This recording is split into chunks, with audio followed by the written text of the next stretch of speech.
the big bobcat lay stretched across my pale sofa, kittens tucked to his belly, but his eyes stayed fixed on the strip of road beyond the window, ears flicking at each passing engine. My granddaughter leaned over the armrest, breath slowing as she watched his whiskers tremble, and my chest tightened with the memory of another curve. Another night with nothing between metal and fur. Long before this afternoon, the house was just a quiet room by a small street, when the first uneasy signs began to disturb our days. Most mornings in winter, the living room feels borrowed from someone else's life. Light spills in from the big front window, warming the pale sofa and the blue throw I never quite fold right. The house is quiet, yet the cushions still hold a long, warm, hollow, as if someone just rose and walked away. I touch it, feel lingering heat, and tell myself it's just the heater blowing too strong in the night. There's a soft scuff near the sliding glass door as I rinse my mug. It's quick, like a boot nudging gravel, or a child shifting weight on the porch boards. When I look up, nothing's there, just my own reflection, and beyond it, the snowy yard and the line of dark pines. A faint smear marks the glass at nose level, a little oval where breath once clouded and dried. I wipe it away, uneasy for reasons I can't name. By the coat rack, one of my work boots refuses to stay put. I set the pair neatly each night, habit from 40 years as a lineman, but by morning one sits skewed, toe angled toward the door. The sole bears a tiny dusting of grit I don't remember tracking in. I straighten it again, listening to Lily's cartoons humming down the hall, and tell myself she's the one doing it. 8-year-olds love tiny mischiefs. The sounds don't belong to an old house settling. Not really. There's the sudden thunk on the porch rail at exactly 10 every night, like something hopping up, then a low, steady thrumming that feels more felt than heard. It vibrates through the old wood floorboards when I sit on the sofa. My chest answers with its own tired rhythm, and I rub the spot where the doctor says the scar tissue is knitting slowly. Surely. Outside, the snow in the yard looks mostly untouched, smooth as a folded blanket. But along the path to the mailbox, the powder holds a different story. Small ovals and crescents overlay my own boot tracks, neat impressions that weave in and out along the same route I walk each dawn. They appear fresh even on mornings when I know nothing living has passed since I locked up for the night. Sometimes, when I lean to pick up Lily's dropped mittens, a faint, wild scent reaches me. Not unpleasant, not skunk or trash, more like sun-warmed pine needles and pennies. A metallic sweetness. It clings to the woven armrest, to the corner of the yellow blanket she drags from room to room.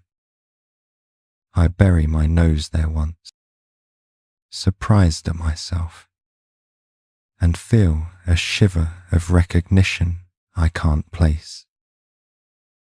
The first time I hear it clearly, I'm half asleep in front of the muted TV, snowy mountains sliding past on the screen. From the hallway comes a short, chuffed exhale, followed by silence so complete my ears ring. I sit up, the remote slipping to the rug, heart labouring, waiting for another sound.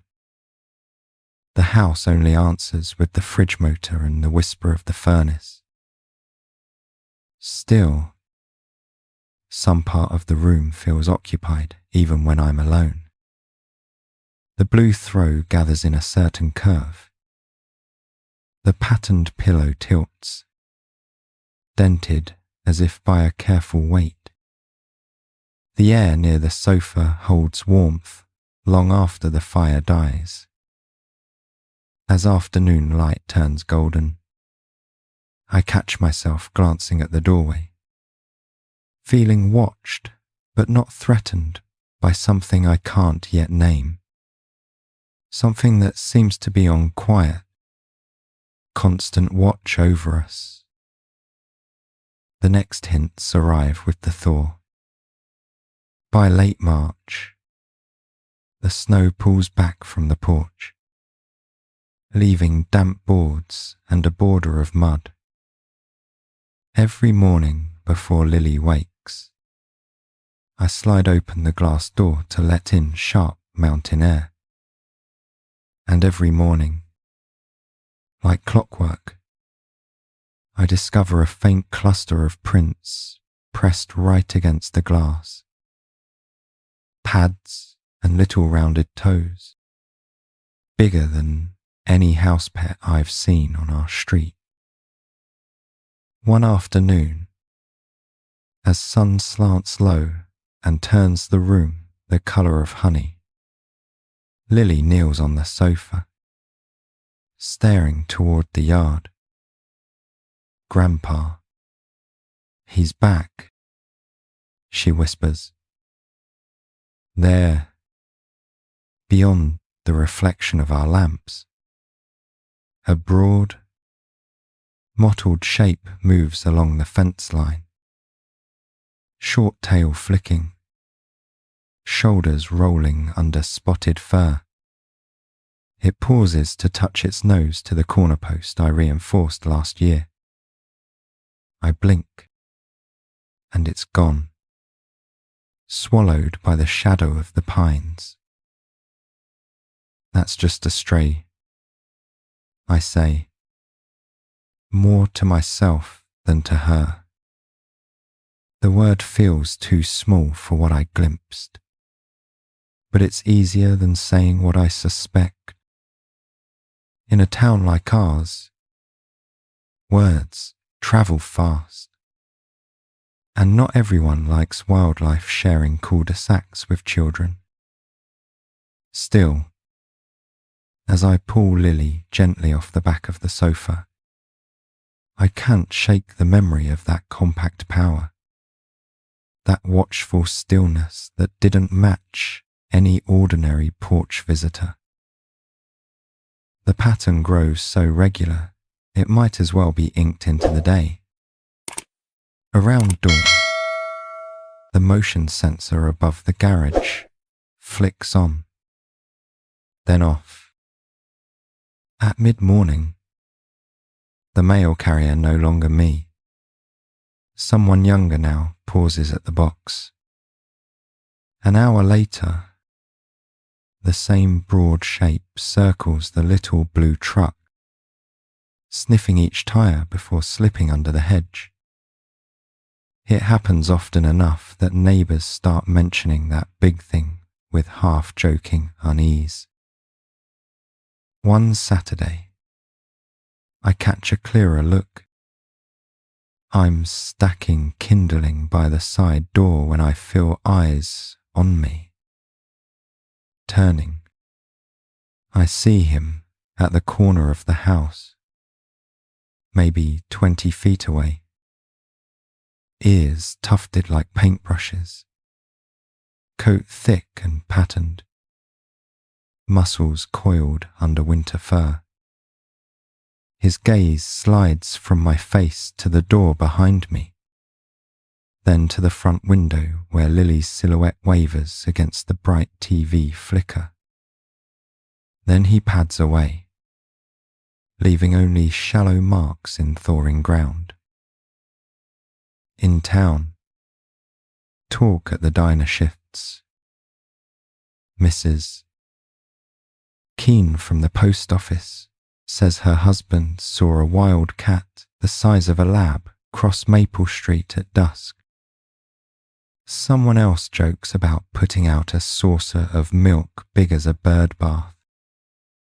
I stir my coffee, feeling every eye on me. The retired lineman whose place backs onto the woods. It's just a wild thing passing through. I offer, but my own voice sounds unconvinced. That night, the sounds change. No more random thumps. Instead, a deliberate scratch at the sliding door just as Lily's bedtime alarm chirps. 3 strokes. Pause. 3 more. Like someone knocking in a code. When I step closer, a low, rolling sound vibrates through the glass. Not quite a growl, not quite a purr. Lily peeks around my leg, whispering, Hez saying good night. I tell her it's only the wind, though we both hear otherwise. Later, when the house has gone still, I sit in the dim living room with only the TV's snowy mountains for light. Outside, that same heavy presence settles on the porch. I can hear the boards complain under his weight. He doesn't test the door or rattle the handle. He simply lies there. I realize, positioned perfectly between us and the street, as if waiting for something or someone who never quite arrives. And I can't help wondering why he chose our house. The first time I saw him, he was small enough to fit in one of my old work gloves. That night sits in my memory like a picture left too long in the sun. Edges blurred, center still painfully sharp. 12 years ago, late November, snow starting to spit against the windshield as I drove home the old route along Ridgeway Road. Headlights caught something hunched by the guardrail, a scrap of movement where there should only be rock and ice. I almost kept going. It was the same stretch where the highway patrol had found my wife's car a decade earlier, nose down in the ravine, radio still humming static. I avoided that road whenever I could. But that winter, the main highway was closed for repairs. So there I was, hands tight on the wheel, breath fogging the glass, when that trembling shadow appeared. Guilt and habit fought in my chest, and, cursing, I pulled over. He was shaking so hard I thought he might rattle apart. Soaked through, tiny body pressed against the cold metal post, eyes too big for his head. I remember the way his ears looked folded wrong, the faint spots on his belly I mistook for dirt. Easy. Little guy, I murmured, shrugging out of my flannel. He didn't bolt when I scooped him up. He only made that odd chuffing sound and closed his eyes, trusting a stranger on a bad stretch of road. Under the kitchen light, his true shape began to show.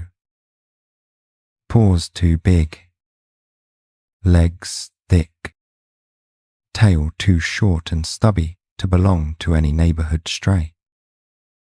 Lily wasn't born yet. It was just me and the empty half of the bed. I called the local vet, then the wildlife officer, heart racing faster than it had in years. "Sounds like you've got yourself a bobcat kitten," the officer finally said. "He needs rehab, but we're full up till spring." Those months were a blur of bottle feeds, scratched forearms, and a young wild thing learning the contours of my small, grieving world.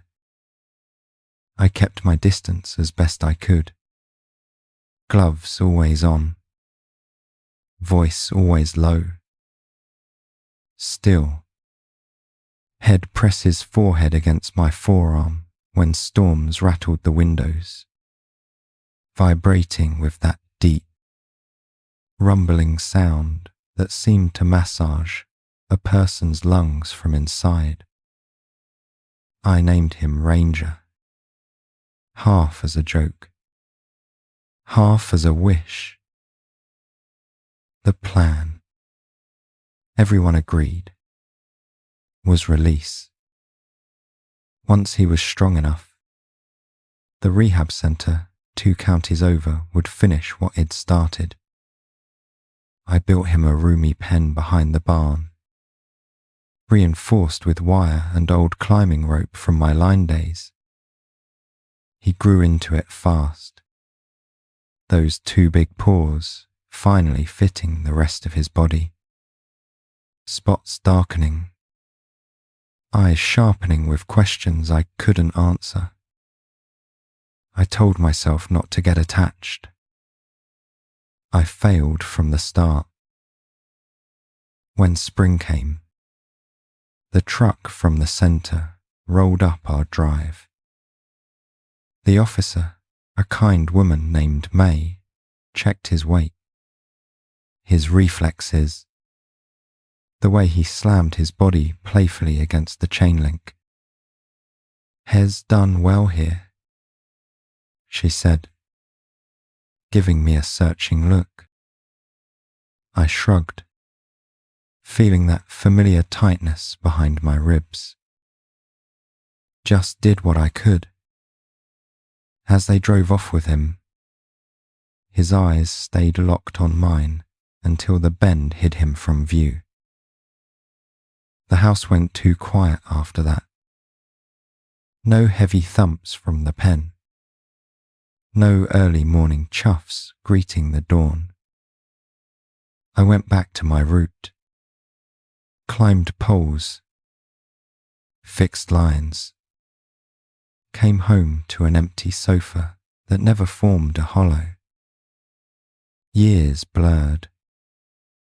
I retired when my knees gave out. My daughter left Lily with me for a little while that stretched into years, and I told myself Ranger was somewhere in the hills, as distant from us as my wife's memory. That was how it was supposed to be. Except wild lives don't always follow plans on paper.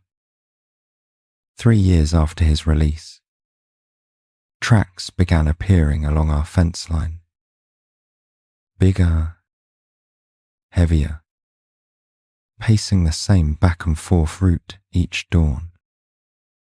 Something scraped deep grooves into the old corner post, higher than my shoulder. The wildlife officer said it could be any adult passing through, but when I pressed my palm against one of those prints in fresh snow, some old, buried recognition shivered awake. I tried not to believe it, because believing meant feeling responsible again. Responsible for a creature who had learned my smell, my voice, the exact scrape of my boots on the porch. Responsible for what might happen if he came close to town, to people who didn't see a life he'd once held in my hands, trembling by a guardrail. So I told myself the story was over, and he had forgotten me. The signs around the yard said otherwise. The first undeniable signal came on a Tuesday afternoon in early fall, the kind of day when the air tastes like dry leaves and the sun sits lower, testing its strength. Lily and I were in the living room, her sprawled on the light sofa with a book, me staring half awake at those endless snowy mountains on the TV. A muted commercial flickered silver across the room when the motion sensor over the driveway clicked on. I heard the now familiar thump on the porch, followed by a scrape at the sliding door, 3 times in neat succession. Before I could stand, Lily was there, bare feet whispering over the rug. "Grandpa, wait," she said, voice unusually serious. She eased the curtain back an inch. Golden light spilled over her face, catching the freckles on her nose, and I saw her eyes widen, pupils blown big as coins. "It's him," she breathed. "From my drawings." On the glass, pressed nearly nose to nose with her reflection, was that broad, spotted face I remembered from the pen. His ears were taller now, tufts darker, but the pattern between his eyes formed the same faint, crooked heart I used to trace while he slept. He didn't flinch at Lily's movement. Instead, he looked past her, into the room, gaze lingering on the sofa, the blue throw, the place where I now stood frozen, one hand grasping the TV remote like a lifeline. Instead of bolting, he stepped back a pace and sat, just sat, perfectly centered on the porch, as if posing. Then he glanced toward the street, ears swiveling, before returning his gaze to us. He repeated the motion street. Window. Street, until even dense old me could see it wasn't random. Something in me clicked, a half-awake understanding that he was checking the road before settling in front of our door. A sentry taking a post head chosen. When I finally cracked the door, the air that rushed in smelled like damp earth and cold metal. He could have lunged, but he stayed where he was, muscles coiled, but still. Lily clung to my back, her breath warm against my neck. "Hey, boy," I said, voice soft but steady.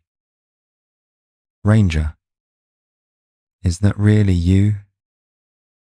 At the sound of his old name, he gave that low, rolling sound, not quite a purr, not quite a growl, something that held recognition and question together.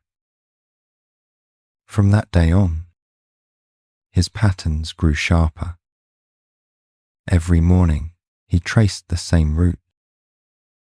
Along the fence, past the mailbox, pause at the corner where Ridgeway Road meets Maple. Head stand there, body angled just so, watching cars roll by with unnerving focus. In the evenings, he returned to our porch. No smudges blooming on the glass, paws leaving their signature on the doormat. He never tried to force his way in, only waited, steady as a stone. I called May at Wildlife again. Heart knotted. She drove up, stood beside me in the golden light as Ranger paced the yard perimeter. Hez wild. All right, she murmured. But he's oriented to you. Mark. To this place. I asked if it was safe. Him hanging around houses. Around Lily. She was honest. It's not textbook, but he's choosing your porch, not your couch. That counts for something. Well, Monitor, you set boundaries. The next afternoon, he brought us something.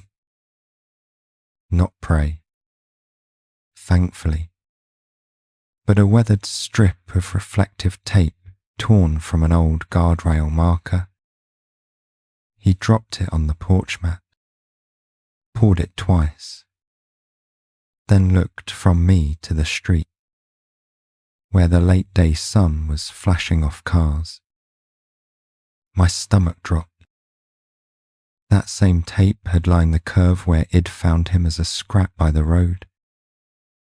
Somehow, in a way beyond maps or logic, he had carried that memory back here. That night, with Lily asleep under her star-patterned quilt, I sat alone on the sofa.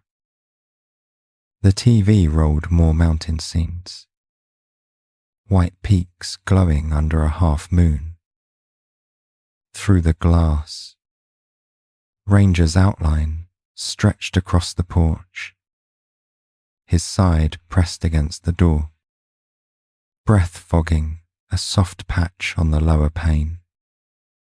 For the first time, I laid my palm there, into the warmth. On the other side, his shape shifted, settling more firmly in place, as if matching his rest to my restless heart. The first kitten arrived like a gust of wind, all legs and curiosity, in the middle of a spring thunderstorm. Lightning stitched the sky above the pines, and rain hammered the roof in sheets. Lily and I were in the living room, lamps glowing gold, the blue blanket piled between us. The TV showed dark clouds wrapping snowy ridges when a sharp, frantic scrabbling raked the glass door, followed by a high, piercing cry that had nothing of thunder in it. When I pulled the curtain back, Ranger stood on the porch, soaked to the skin, fur clinging in spikes. Between his front paws, 3 tiny shapes clustered, spots blurred by rain. One tumbled, slipping on the wet boards, and he nudged it gently back with his nose. They were small enough to lose in my old glove again. Ears still rounded, tails, little stubs. He looked from them to me with an intensity that pinned me to the spot.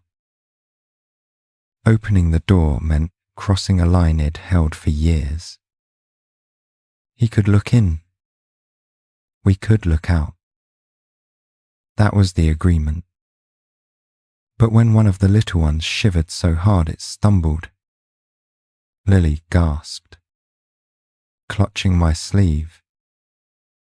"Grandpa, they're freezing," she said, voice trembling.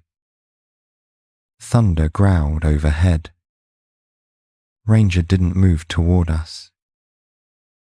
Instead, he stepped back, making a space between his body and the dry threshold, as if offering them up without stepping inside himself. I laid an old yellow blanket on the floor just inside the door, heart thudding. "Only for tonight," I murmured, more to some future judge than to Lily. I eased the door open. The kittens tumbled in on a wave of cold air, scattering like marbles. Ranger stayed where he was, dripping on the porch, eyes tracking each tiny, spotted body as it scrambled toward the sofa. When one hesitated, he gave it the gentlest nudge with his paw, sending it over the threshold. We dried them with towels by the golden lamplight, their small bodies vibrating with that deep, rolling sound I remembered from long ago. Lily laughed through tears as one tried to climb the patterned pillow, another making a hollow in the soft center of the couch. Outside, Ranger pressed himself along the glass, watching every movement, breath clouding the lower pane. The living room felt like the thumbnail of a life I never expected. Wildness and family entangled on my pale sofa. By morning, the storm had washed the sky clean, leaving the yard sparkling. Ranger was gone from the porch, but his tracks crisscrossed the mud near the fence. Pacing. Inside, the kittens slept in a loose pile, bellies round, the TV casting a quiet blue glow of distant mountains over their fur. As I drank my coffee, one cracked an eye, then toddled toward the glass, pawing at Ranger's fading nose smudges. The message was clear, they knew who watched over them. Word of our sudden guests spread faster than the storm had. By noon, Mrs. Keene was at the door with a casserole and wide eyes. "You can't possibly keep them," she said, peering past my shoulder at the tiny, spotted shapes on the couch, and that big one outside has been stalking the mail truck. I felt my jaw set. Hez not stalking, Hez circling, watching the road. My defense sounded thin even to me, but I meant every word. 2 days later, the tension broke wider on the very street Ranger watched.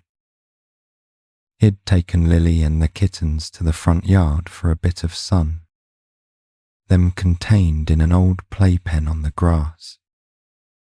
Ranger paced along the sidewalk, staying just beyond reach, eyes fixed on the corner where Ridgeway curved. A delivery van barreled down too fast, Tires hissing on damp pavement. One kitten wriggled free, squeezed through a gap, and tumbled toward the curb. Time slowed the way it does when old wounds threaten to split open. I saw the van, the tiny shape scampering toward the shimmer of oil in the gutter, Lily's hands flying to her mouth. Ranger moved first. In 2 bounds, he was in the street, body between the vehicle and the kitten. Brakes shrieked, rubber burning. The van shuddered to a stop inches away, horn blaring.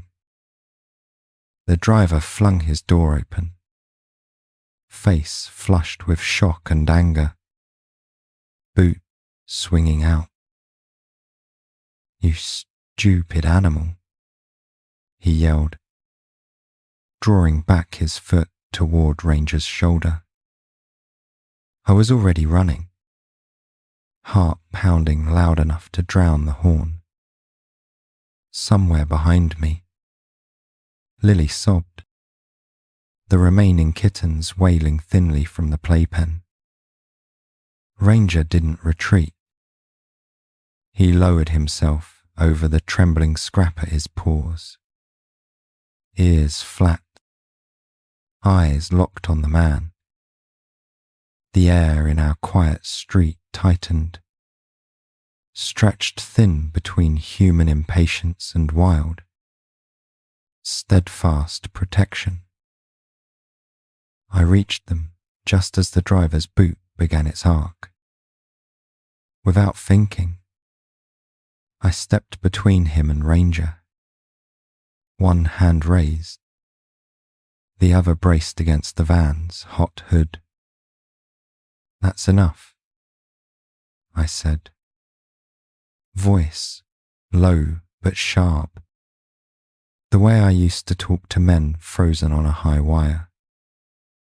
The man stumbled, foot clipping my shin instead of Ranger's ribs. Pain flared up my leg, but I held my ground. Behind me, I could feel the big body tense, then go still.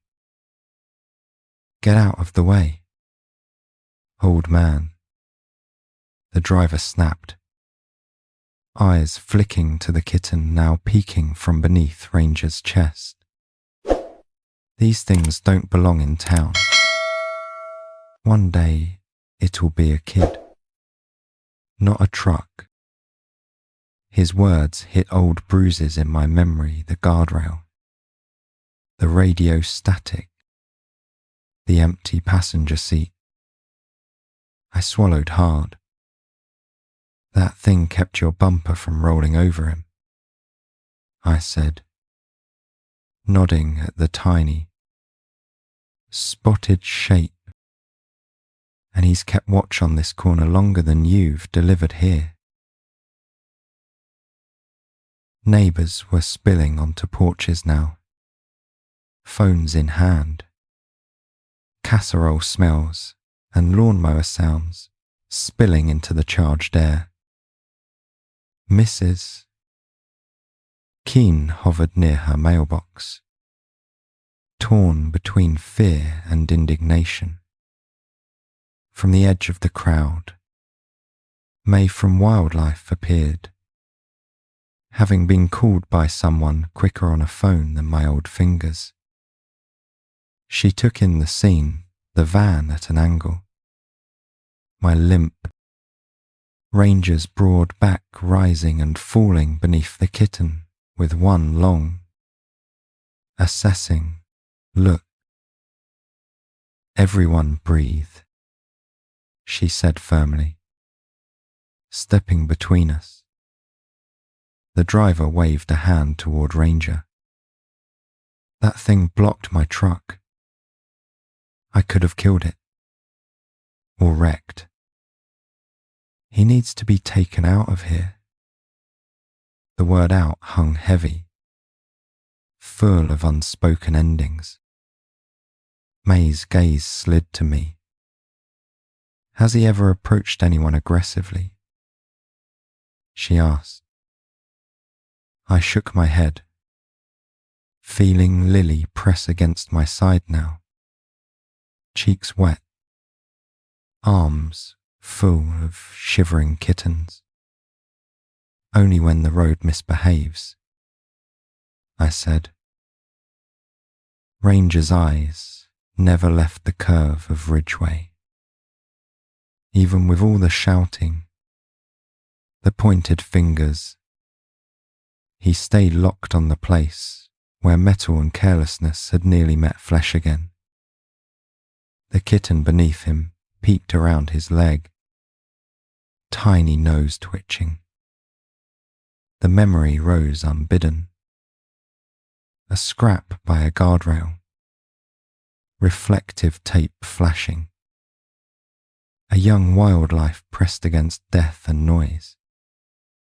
And then another memory layered over it, my wife's car nose down, and no one there to block the blow. In that quiet, dangerous space, I understood. He hadn't been haunting our street out of habit or hunger. Had been guarding a line invisible to everyone but him, a line between safe porch and treacherous asphalt, between the family head imprinted on and the randomness of tires. The reflective tape head brought, the pacing, the way he always settled with his back to the house and eyes on the curve he was doing for us, what I hadn't been able to do that night years ago. I thought I rescued a kitten, I said aloud before I could stop myself. Voice rough. Heads turned. Lily looked up at me, confusion and curiosity mixing in her gaze. Turns out he's been rescuing us. Over and over.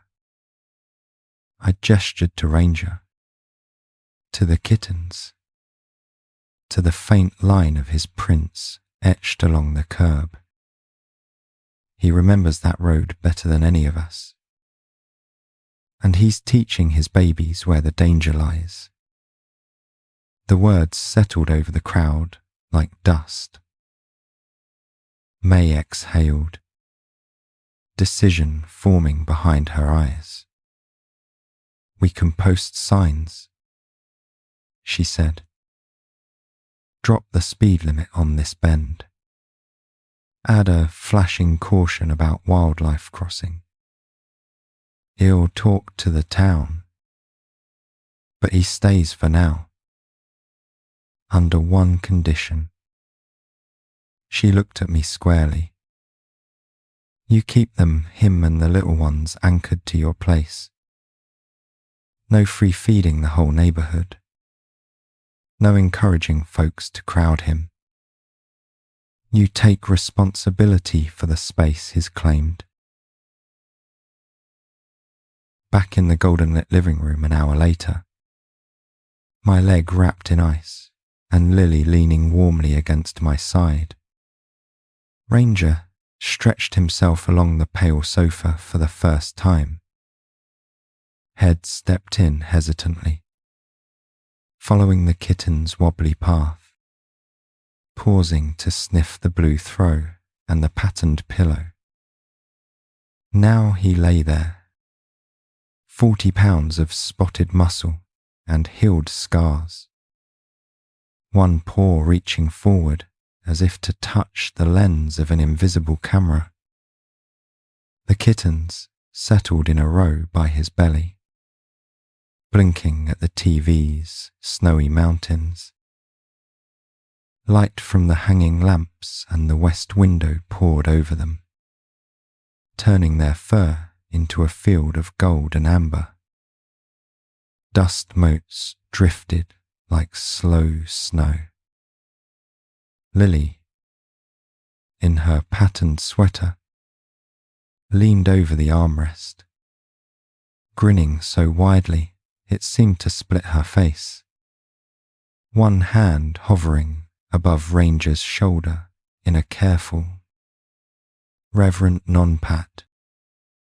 He watched her with the same gaze, head turned on the road, steady, assessing, protective but softer now, the wild edge eased by shared storms and near misses. Outside, I could see the new caution sign Mai's team had installed at the curve, its reflective surface catching the last of the sun. From the couch, Ranger's eyes tracked the faint flickers of headlights, slowing as they approached. His tail tip twitched once, satisfied.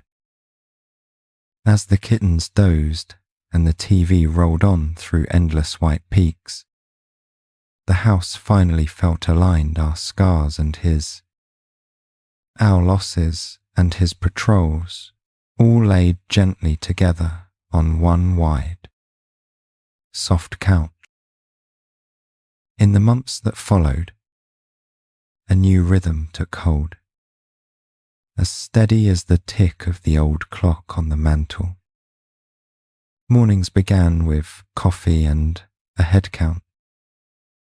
3 spotted youngsters tumbling over the back of the couch. Ranger stationed by the sliding door, watching the street. Lily would pad in, hair wild, and greet each of them by name, shed carefully chosen maple, rid, and hollow. Ranger accepted this without comment, his great head ducking as she counted him last, whispering, "And you, Dad." Our yard became a kind of informal classroom. May brought a few townsfolk by at set times, explaining from a respectful distance how wild animals could coexist near humans if boundaries held. Ranger would lounge on the porch. Kittens sprawled around him, making the case better than any brochure. Mrs. Keen, who once wanted him gone, now stood with arms crossed, but eyes softer, muttering, "Never thought you'd see the day I liked watching a wild cat nap on a sofa." We reinforced the line between home and beyond. Ranger and the kittens had access to the living room and a fenced section of yard, with tall posts and sturdy wire that still let them see the woods. The kittens learned the rules quickly. No chasing cars. No wandering past the mailbox. No startling the mail carrier. When one got too close to the gate, Ranger would block them with his body, giving that low, admonishing sound that made even my spine straighten. On quiet afternoons, when Lily was at school and the town's noises sank to a murmur, Ranger and I would share the sofa. I'd stretch my aching knees, the yellow blanket pulled over my lap, while he took the center, breathing slow and deep. Sometimes he'd extend his paw until it just touched my boot, claws sheathed. We'd sit like that, 2 worn-out guardians taking a brief truce, the TV painting us with moving snowfields we'd never climb. I noticed changes in myself, too. The curve of Ridgeway Road no longer felt like an accusation every time I drove past. Instead, it became a checkpoint, a place he'd glance at with a quiet nod, knowing sharp eyes watched from our fence line. I slept better. The old night terrors of screeching tires and flashing hazard lights replaced by the steady, grounding rumble from the living room when Ranger settled in for the night. Lily bloomed under this new, wild domesticity. She drew endless pictures of Ranger and the kittens, always including the caution sign and a little blue truck, all of them smiling. Her teachers said she spoke up in class more, especially when lessons touched on ecosystems or safety. She says, "We have a crossing guard at home who doesn't wear a vest." One teacher laughed at conference night. I smiled, knowing exactly who she meant. As summer settled in, our ritual solidified.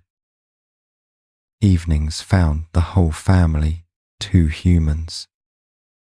4 wild hearts gathered in the golden-lit room. Windows open, crickets singing outside, the TV quietly rotating through those familiar mountain scenes. Ranger on the couch, kittens in a loose pile, Lily perched like a small bird on the armrest, and me in my old recliner, feeling my heart move easier in my chest. Each night ended with Ranger making one last porch round before settling back inside, as if checking the borders of a world head chosen and defended. Years don't slow the mountains on the TV, but they leave their mark on all of us. The kittens grew into lean, capable adults, their spots darkening, their roots around the yard as practiced as Rangers once were. Lily shot up too, long-legged, her patterned sweaters swapped for Ranger green jackets in the summers she spent helping May's team. Ranger himself thickened a little through the middle, his 40 pounds settling more heavily into the couch each year, but his eyes never dulled when he watched the road. We built small tributes into the house without quite meaning to. The reflective tape strip Ranger once dropped on our porch hangs by the front door now, framed in a narrow wooden box.